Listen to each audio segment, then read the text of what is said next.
Criminal cases ఇప్పుడు పెడుతోంది. Regular police criminal కేసులు. ఏ పోలీసులు అయితే చివరికి వీళ్ళ ఇంట్లో కుక్క తప్పిపోతే 100 మంది పోలీసులు ఎతికినటువంటి వాళ్ళు, జహంగీర్ అనేవాడు కుక్క తప్పిపోతే 100 మంది పోలీసులు కలిసి ఆ కుక్కని ఎతికారు. స్పెషల్ అంటే టీం వేశారు వాడి కోసం, వాడి కుక్క కోసం. వాడు ఆ కుక్కతో సెల్ఫీ దిగాడు.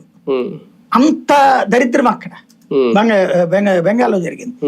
అంటే అదే ఇదివరకు బీహార్ లో గనక గేదె తప్పిపోతే దేశం అంతా తిరిగినట్టు పోలీసులు, ఇదే మన ఉత్తరప్రదేశ్ లో అజాం ఖాన్ గాడికి సంబంధించినటువంటి ఇది తప్పిపోతే, ఇంట్లో జంతువు తప్పిపోతే మొత్తం కలిసి తిరిగారు.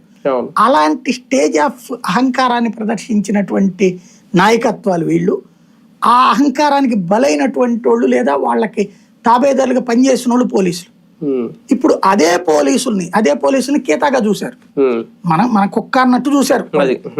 అలాంటి వాళ్ళు ఇప్పుడు ఆ పోలీసులు వీళ్ళని కుక్కను కొట్టట్టు కొడుతున్నారు. ఒక్కొక్కరు జనంకి ప్రతి పని అక్కడ ఏంటంటే కేంద్ర పథకాలు రానిలా, కేంద్ర ప్రభుత్వం పార్లమెంటు సభ్యులకి ఇచ్చే నిధులు కూడా ఖర్చు పెట్టేలా అక్కడ.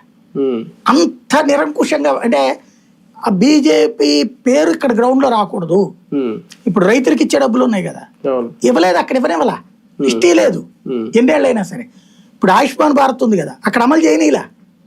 ఎందుకంటే వాటన్నిటి బదులు ఇప్పుడు రైతులకి 6,000 వస్తున్నాయి, ఇప్పుడు 3,000 4,000 ఇస్తుంది.